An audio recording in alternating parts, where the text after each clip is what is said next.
Prepare yourself, human. Puppies are coming. The alien dog dropped surprising news, HFY. Ambassador Elena Moretti had expected many things on the day humanity met the Varkashi Collective. She had expected strange shapes, strange smells, strange rules. She had expected fear. She had not expected to sit across a polished table from a tall alien who looked like a wolf in armor and listen to him speak perfect English in a calm, flat voice. The meeting hall in Geneva was built for history. Flags hung in neat lines. Cameras sat behind thick glass. Soldiers stood at every door, still and silent. Outside, crowds waited in the cold, holding signs. Some said welcome. Some said go home. Some just had pictures of alien ships drawn in bright marker. Inside, Elena kept her face steady. The Varkashi delegation entered without drama. They walked on four legs, but their posture was proud. Their bodies were covered in dark plates that looked like both metal and bone. Their eyes were pale gold, focused and sharp.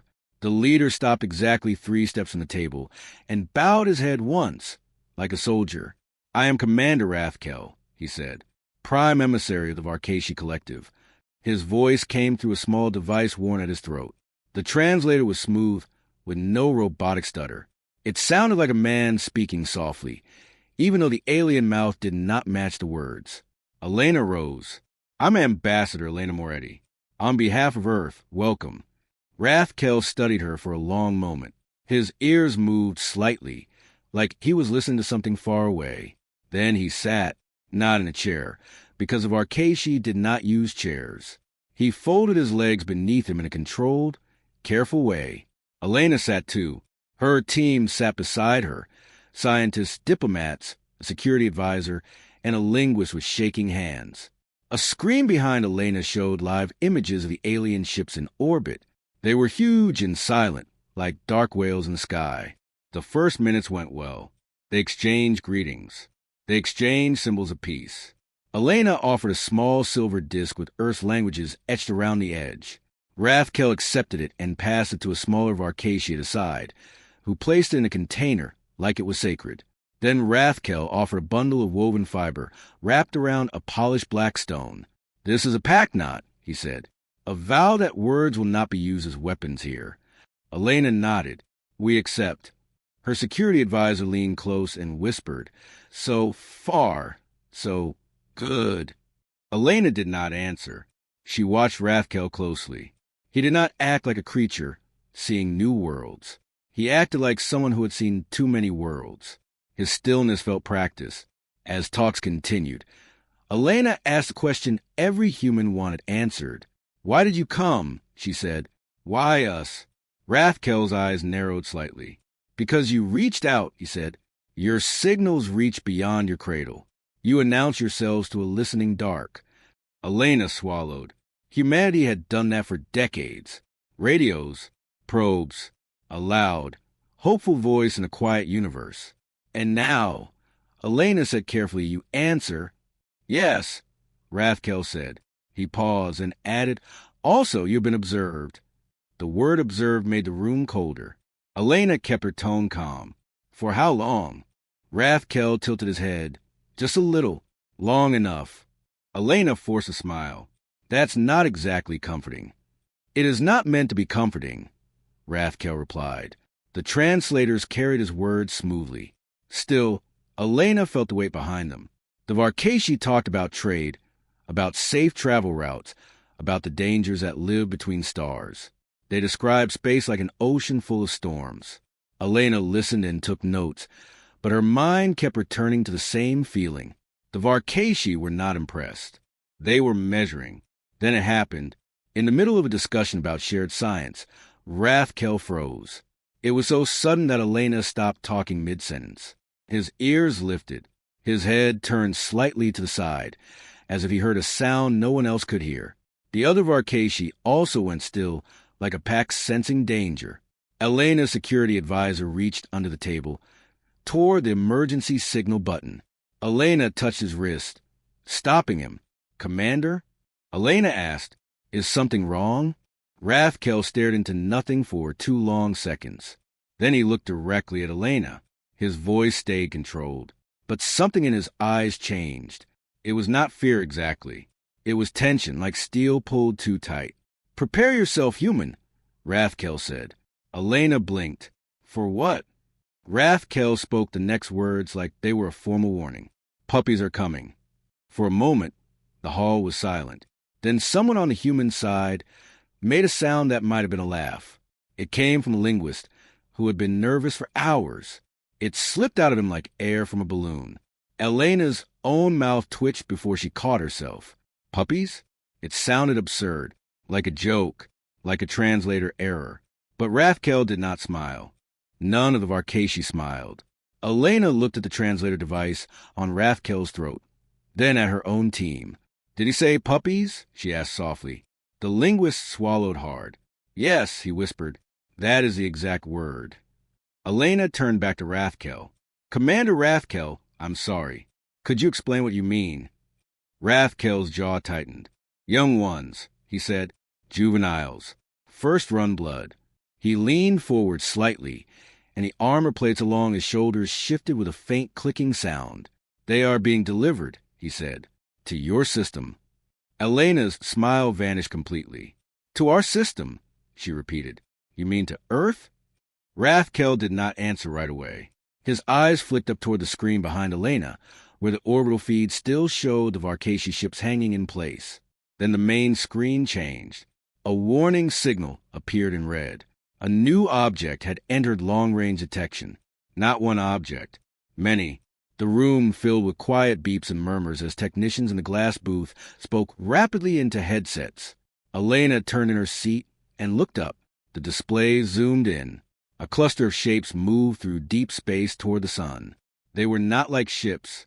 They did not hold perfect formation. They shifted, swayed, and pulsed like living things. A scientist on Elena's team stood up. "Those are biological signatures," he said, voice thin. "Thousands of them." Another technician spoke over the intercom. "Approach speed high. Trajectory stable." Elena looked back at Rathkel. The alien leader's ears had lowered a fraction. His tail, something Elena had not even noticed at first, was stiff and still behind him. "Commander," Elena said, keeping her voice steady through effort, "are those yours?" "They are of us," Rathkel said, "but not ours to command." Elena felt her pulse jump. "Explain." Rathkel's gaze held hers. "Your species as a concept," he said. "A test, a threshold, a moment where a child becomes adult." Elena nodded slowly. "Yes. For us," Rathkel said, "the threshold is not a ceremony. It is a trial." Elena's throat went dry. "A trial for whom?" "For the young," Rathkel answered, "and for the species that stand before them." A chill ran through the human side of the table. Elena forced herself to ask the obvious question. "What happens in this trial?" Rathkel's voice remained even, but it sounded heavier now.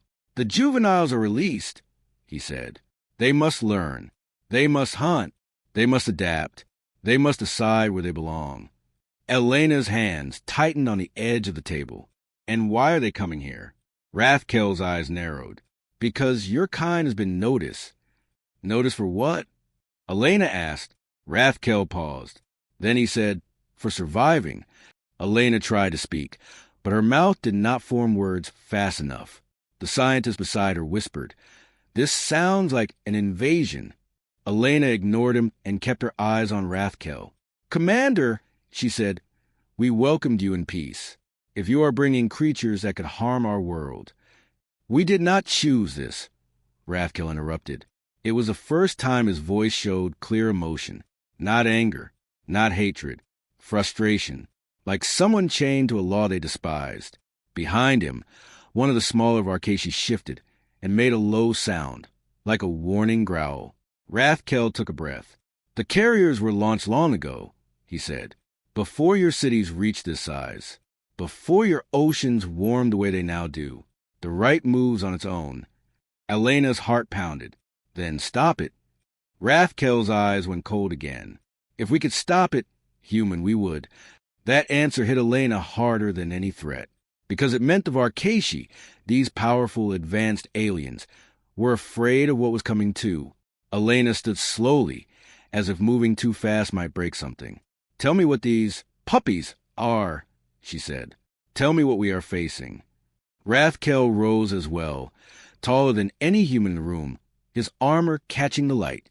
"They are Varkashi," he said, "but not like us. They are the beginning, raw instinct in a body built for survival. They learn by doing.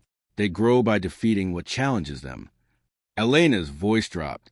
"And if we fail to challenge them?" Rathkel held her gaze. "Then the trial ends," he said simply, "and your light goes out." The words landed like a stone in Elena's stomach. In the control booth, a technician shouted, "They're accelerating! Multiple trajectory splits beginning." The screen showed the cluster breaking apart into many streams, each one peeling away like a swarm of meteors. Elena's security advisor spoke, harsh and fast. "Madam Ambassador, we need to alert every government. Now." Elena nodded, but her mind was racing. She looked at Rathkel, searching for something, any sign of mercy. "What do you want from us?" she asked. Rathkel's ears twitched again, like he was listening to some distant signal. Then he said, "I want you to survive." Elena stared. The alien leader leaned forward slightly, lowering his voice so only the closest humans could hear. "When a species survives the juveniles," he said, "it becomes pack-adjacent. It is recognized. It is protected. It is claimed." Elena's skin prickled at that last word. Claimed. "And if we don't survive?" Elena asked. Rathkel's gaze flicked toward the screen where the swarm rushed closer. "Then the galaxy forgets you ever spoke," he said. A loud alarm suddenly filled the hall. Not from the Varkashi. From Earth's own systems. A new image appeared on the screen, zoomed far in. Something enormous and organic, like a floating mountain of flesh and armor, leading the swarm like a mother ship. Elena heard someone whisper, "That's not a ship." She could not look away.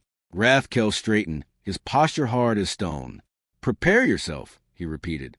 "The puppies are coming." And outside, beyond the walls of the hall, beyond the clouds and the sky, the first shadows of the trial began to fall toward Earth. The world did not sleep that night.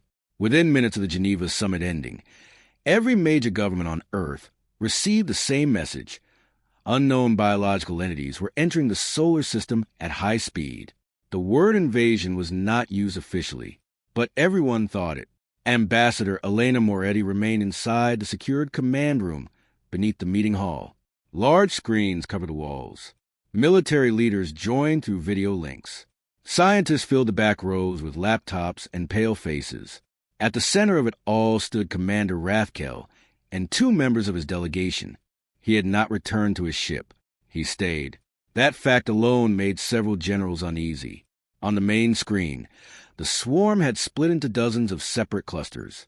Each cluster moved with purpose, adjusting course around planets and debris without slowing down. "They are navigating gravitational fields," a NASA analyst said. "They're not drifting. They're steering." "How long until arrival?" Elena asked. "First objects will reach Mars orbit in 6 hours. Earth intercept in 12. The room felt smaller. Elena turned to Rathkel. "You said they are juveniles. How large?" Rathkel answered without hesitation. "At release, each is approximately the size of one of your atmospheric fighters." A general let out a short breath of relief. Rathkel continued. "They will not remain that size." The relief died quickly. "They grow." Elena asked. "Yes," Rathkel said. "Growth is triggered by challenge. Resistance accelerates development." A scientist stepped forward. "Define challenge." Rathkel looked at him. "Threat, attack, obstacle, prey that fights back."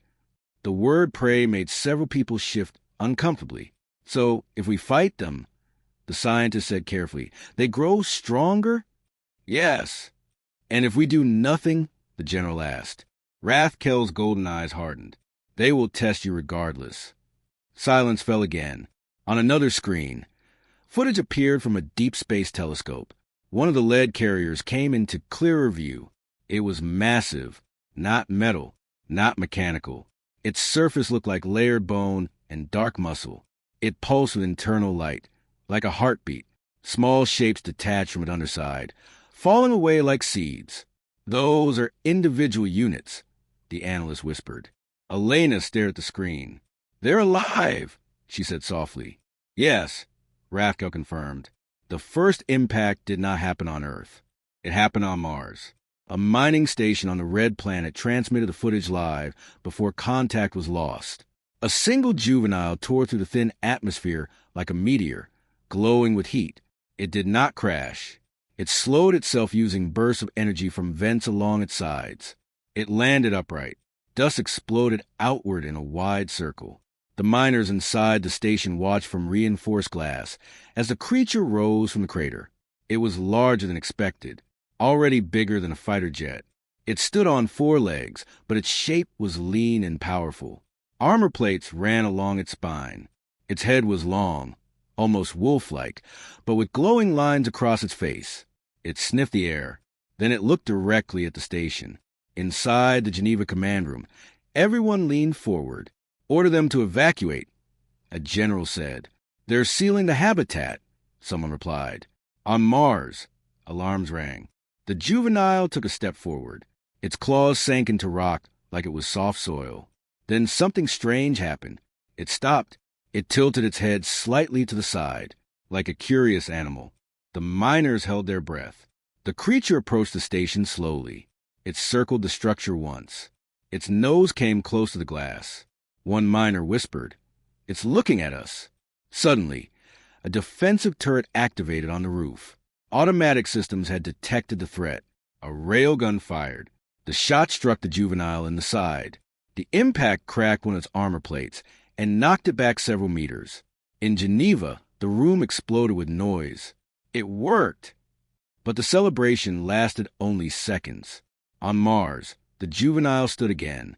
The cracked armor shifted. The damaged plate fell away. Underneath, new material formed rapidly. Thicker, darker. Energy pulsed along its body. It's adapting, the scientist said in horror. The juvenile looked at the turret. It opened its jaws. A focus beam of white heat shot forward. The turret melted instantly. Inside the station, lights flickered. The juvenile did not fire again. Instead, it backed away. It watched.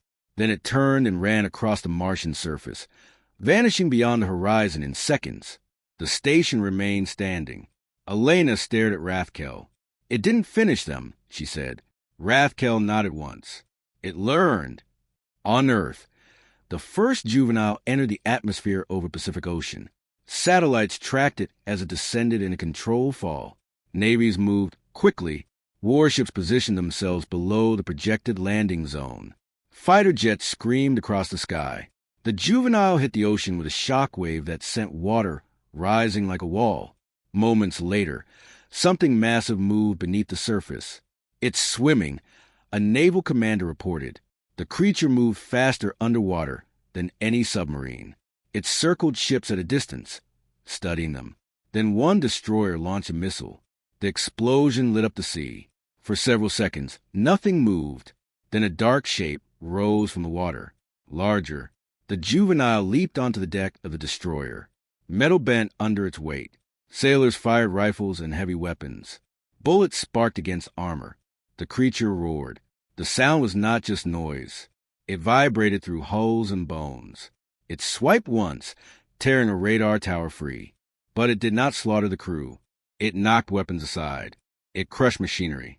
Then it jumped back into the ocean and disappeared. It's disabling, the naval commander said, not destroying. Across the world, similar events unfolded. One juvenile landed in the Sahara Desert. It chased military vehicles, but did not pursue fleeing soldiers. One descended into Siberia, testing armored units and vanishing into forests. One entered orbit around Earth itself, running along the hull of an abandoned satellite like a predator exploring territory. Each time humanity attacked, the juveniles adapted. Missiles lost effectiveness. Energy weapons were absorbed. Tracking systems were confused by sudden bursts of speed.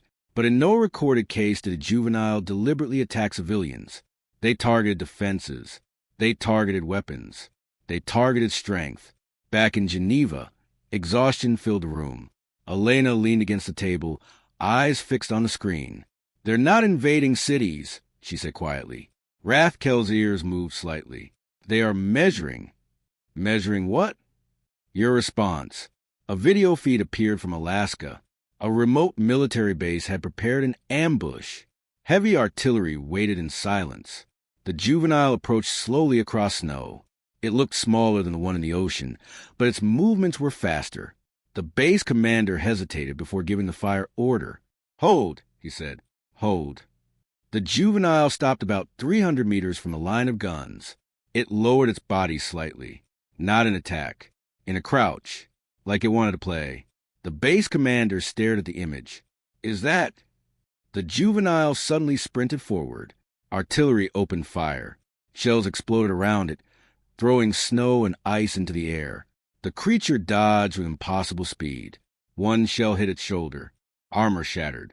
It rolled, stood, and its damaged area thickened instantly. Then it did something unexpected. It leaped over the artillery line without touching it. It landed behind the base. And instead of attacking soldiers, it grabbed a large communications tower in its jaws and tore it free. The tower collapsed. The juvenile dropped it and ran back into the wilderness. The base was intact. Weapons destroyed. Communications disabled.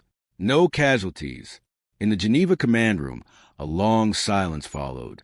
Elena turned slowly to Rathkel. "They're not here to wipe us out," she said. "No," Rathkel agreed. "They're here to see how we fight." "Yes." Elena crossed her arms, thinking. "If we escalate," she said. "They escalate." "Yes." "If we stop fighting?" Rathkel paused for the first time. "They will seek challenge elsewhere." Elena narrowed her eyes. "Elsewhere where?" Rathkel looked at the screen showing cities, oceans, forests, anywhere strength exists. The meaning settled heavily over the room. Strength did not only mean weapons. It meant infrastructure, power grids, satellites, maybe even governments. Suddenly, another alert flashed. A juvenile had landed near a small coastal town in South America. Live drone footage showed it standing near the edge of the water. No military presence nearby. Just houses, fishing boats, children's bicycles lying in yards. The creature sniffed the air. A dog barked from somewhere off camera. The juvenile froze. Its head snapped toward the sound. A small brown dog ran into view, barking wildly at the giant alien. Gasps filled the command room. The human dog stopped a few meters away, still barking. The juvenile lowered its massive head. It sniffed. Then, slowly it wagged its tail. Just once. The small dog tilted its head. In Geneva, Elena's eyes widened. Rathkel stood very still. On the screen, the alien juvenile carefully lowered itself to the sand. Not attacking. Watching. Learning. And for the first time since the swarm entered the system, Elena felt something shift. This was not simple war. This was something else. The trial had only just begun. The world expected fire. Instead, it got confusion. 3 days after the first landings, the Varkashi juveniles had spread across Earth like storms that refused to break. They did not attack cities. They did not hunt civilians. They targeted power stations, military bases, satellites, naval fleets, and weapons factories. They tested strength. And every time humanity pushed back harder, the juveniles adapted faster. Ambassador Elena Moretti had not left the underground command center in Geneva. Her hair was tied back loosely now. Dark circles sat under her eyes. Coffee cups surrounded her station. Commander Rathkel still remained. He had not asked for rest. He had not returned to orbit. He watched the screens with a stillness that felt almost painful. On one wall, a live feed showed the juvenile in South America, the one that had encountered the small brown dog. The alien creature now sat just outside the fishing town. It had not damaged a single building. It had not approached anyone aggressively. It watched. Children had been evacuated. Military units waited several kilometers away, ready to strike. But the creature did not move toward them. Instead, it remained near the shoreline. The brown dog had returned. It barked again. The juvenile leaned forward and sniffed the air gently. The room in Geneva stayed silent as everyone watched. It recognizes behavior, said Dr. Amin Rahman, a xenobiologist who had joined the crisis team 2 days earlier. It's reading posture, tone, movement. It's a weapon, a general replied, not a pet. Dr. Rahman did not look away from the screen. All predators understand social cues. Elena turned toward Rathkel. Is this normal? She asked. No, Rathkel said quietly. His ears were low now, no longer high in alert. The juveniles are meant to seek dominance, he continued, to crush resistance, to establish superiority. Elena folded her arms.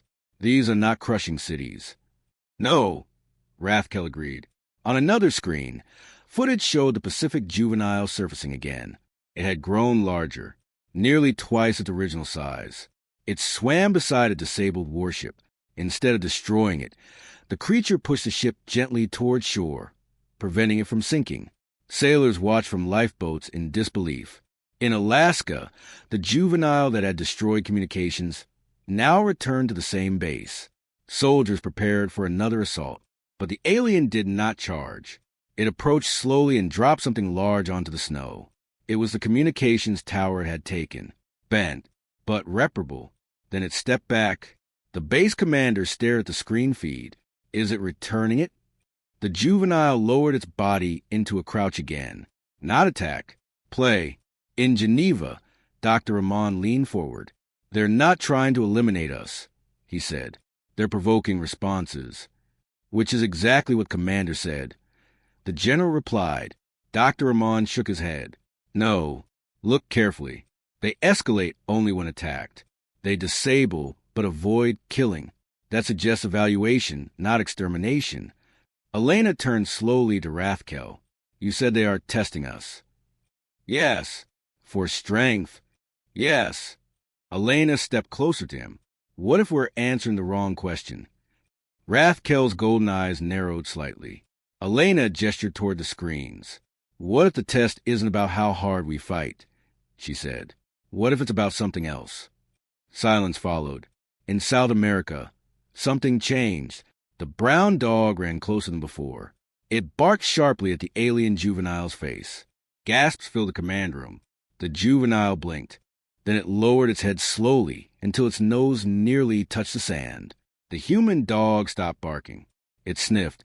Then, incredibly, it wagged its tail. The alien juvenile's tail moved again, this time more clearly. A slow, uncertain wag. Dr. Rahman exhaled slowly. That's social mirroring. The general frowned. Speak clearly. It's copying behavior, Rahman said, testing interaction. Elena's heart beat faster. Commander, she asked softly, how do Arcashi raise their young? Rathkel stiffened. They are not raised, he said. They are released. Without parents? Yes. Elena stared at him. They survive alone? They survive, he answered. That wasn't my question. Rathkel did not reply immediately. On another screen, the Siberian juvenile approached a convoy of tanks. Instead of charging, it ran alongside them at equal speed, almost like it was racing them. The tanks fired. The creature dodged easily. Then it leaped ahead and stopped in front of the convoy, forcing them to halt. It did not destroy them. It waited. In Geneva, Elena spoke carefully. On Earth, she said, our young are raised inside families, inside groups. They learn behavior from adults. Rathkel's gaze sharpened. We also have packs. But not during the trial, Elena said. No. Dr. Rahman stepped closer. Commander, he said, what happens if a juvenile fails? Rathkel's voice was flat. It dies. And if it succeeds, it returns to the collective as a proven hunter. Rahman nodded slowly. So the entire process is about survival and dominance. Yes. Elena looked back at the screen showing the coastal town. The alien juvenile had rolled onto its side. Rolled. In the sand. The brown dog jumped backward in surprise, then barked again. The alien remained still, exposing its side. In animals, that meant trust, or submission. The room went quiet. Rathkel's claws flexed slightly against the floor. This is not correct, he said softly. Elena felt it then. The shift. They're not just Testing us, she said. They're learning from us. Dr. Amon nodded quickly. Human society is full of social bonding, cooperation, emotional signals. The general scoffed. They're war beasts. War beasts don't spare civilians repeatedly, Ramon replied. On the Mars feed, the juvenile returned to the mining station. Instead of attacking, it dragged a chunk of ice from underground and placed it near the habitat dome.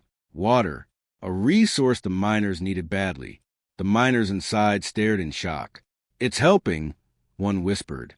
In Geneva, Elena stepped directly in front of Rathkel. Commander, she said, you told me if we survive, we become pack adjacent. Yes. What if your juveniles decide we are pack? The word seemed to strike him physically. His ears flattened. That is not how the right functions, he said. But is it forbidden? Elena asked. Rathkel hesitated. Forbidden, he repeated. Yes. Is there a law against it? The right has never produced such an outcome, he said. That's not an answer. He looked away briefly, then back at her. It is not forbidden. Silence filled the room again. On the screen, the South American juvenile carefully lifted its massive paw and placed it gently on the sand near the small brown dog. The dog sniffed the paw. Then, in a moment that made every human in Geneva hold their breath, the dog stepped forward and licked the alien's arm or toe. The juvenile froze. Its eyes widened slightly. Then its tail began to wag fully.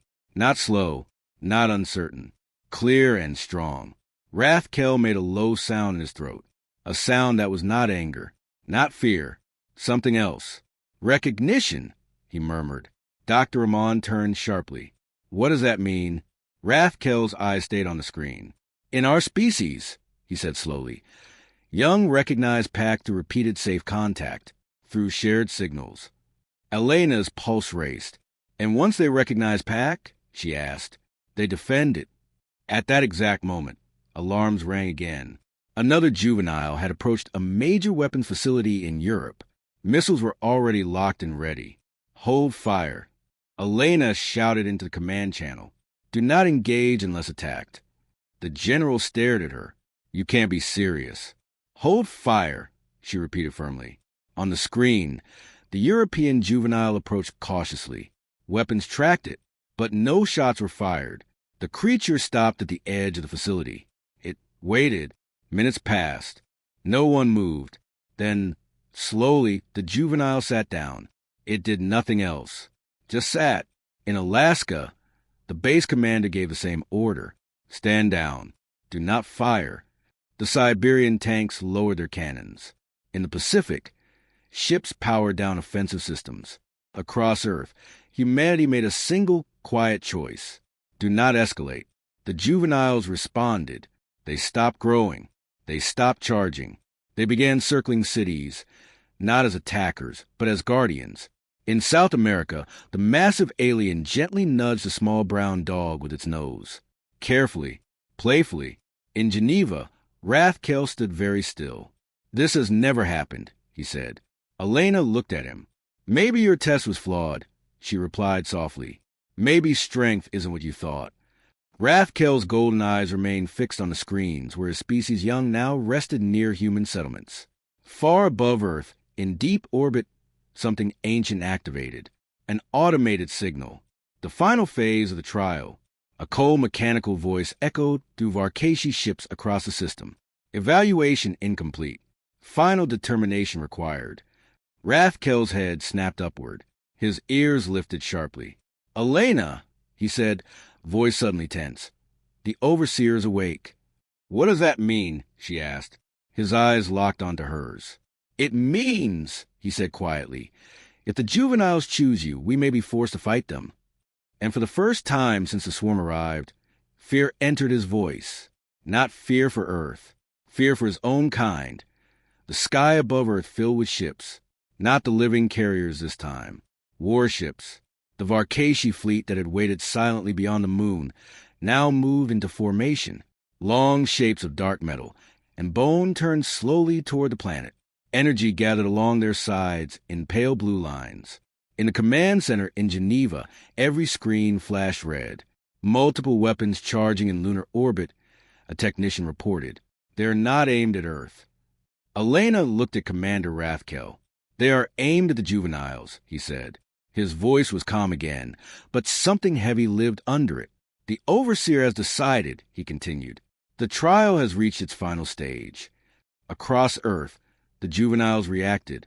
The one in South America lifted its head from the sand. The small brown dog barked once, confused.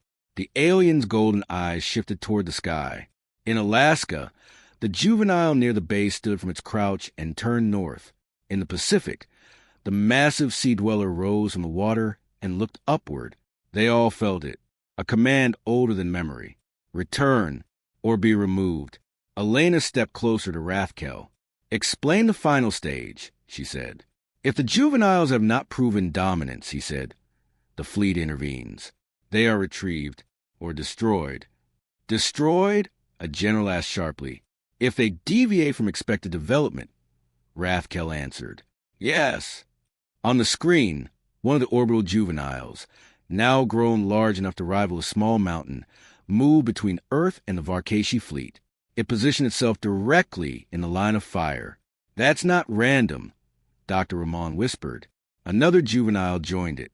Then another. Within minutes, dozens of massive shapes floated in space, forming a loose barrier around Earth. They were not attacking. They were shielding. Rathkel stared at the sight in silence. This is impossible, he said quietly. Elena kept her eyes on the screen. You said once they recognized PAC. She reminded him. They defended. The Varkashi warships adjusted position. Energy levels rose higher. A cold mechanical signal echoed through every channel, translated automatically by human systems. Deviation detected. Juvenile allegiance misaligned. Correction required. The voice held no emotion, only logic. Elena felt anger rise in her chest.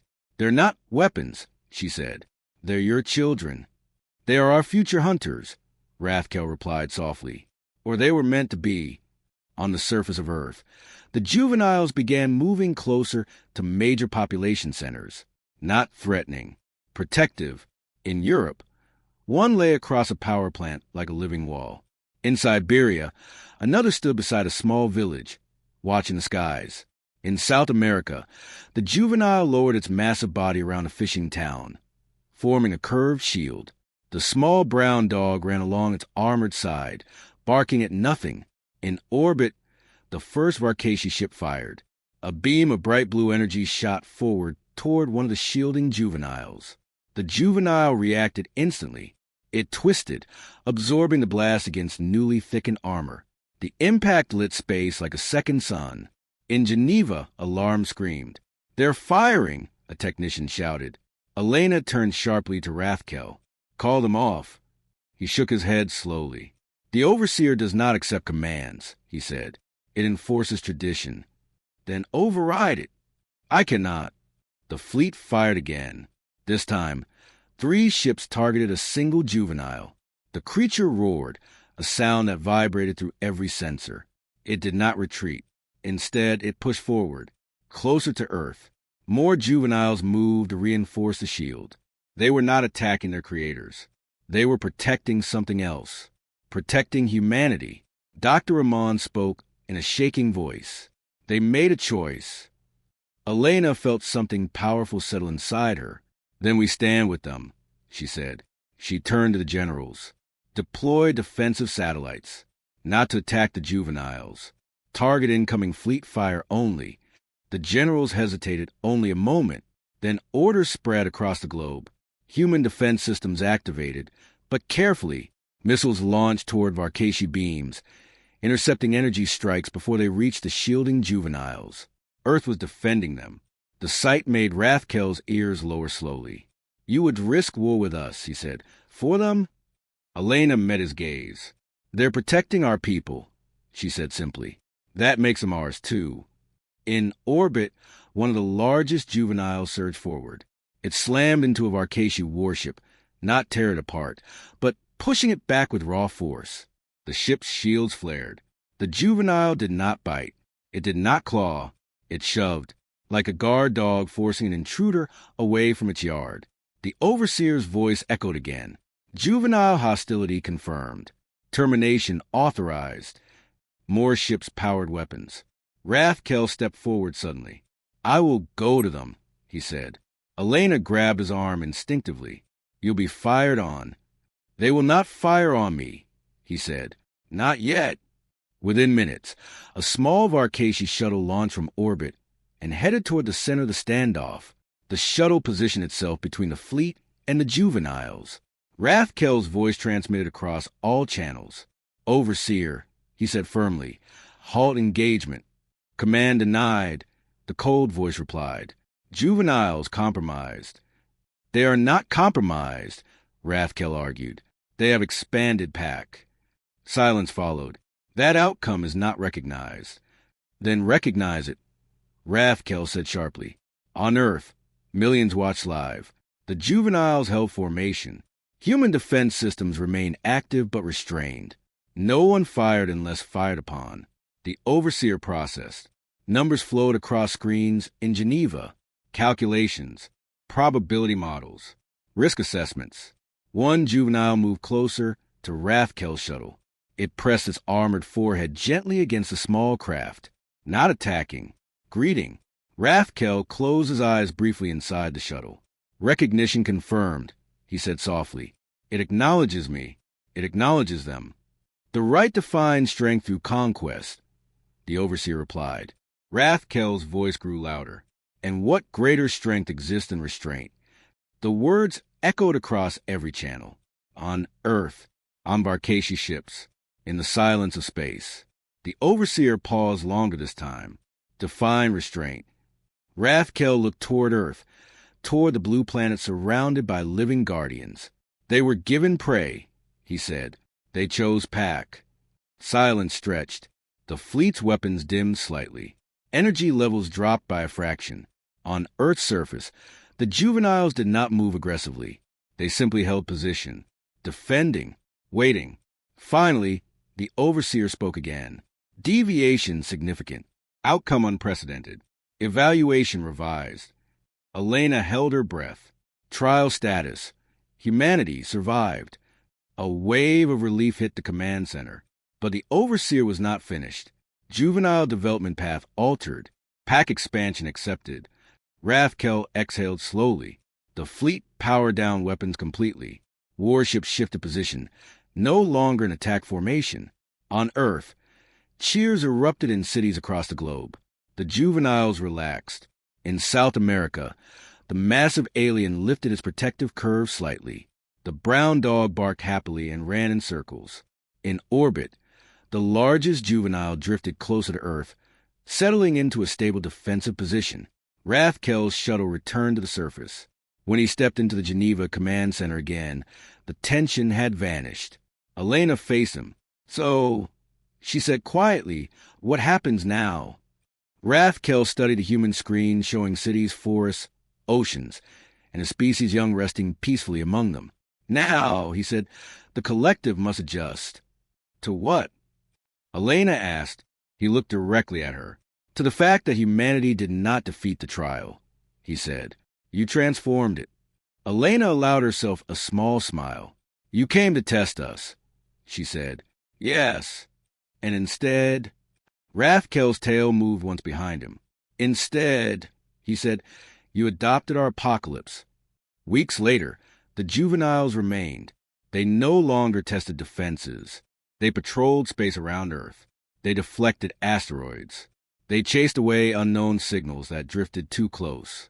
Children drew pictures of giant star wolves in school. The small brown dog became famous worldwide. And across the galaxy, a message spread through ancient networks. Earth is PAC. Do not threaten PAC. For the first time in its long history, the Varkashi Collective updated its oldest law. Strength was no longer measured only by dominance. It was measured by choice. And humanity had chosen something no other species had dared to try. Not conquest, not surrender. Connection. Far above the planet, a massive juvenile floated silently, watching over the blue world. Its tail moved slowly in the dark, and the stars felt a little less cold.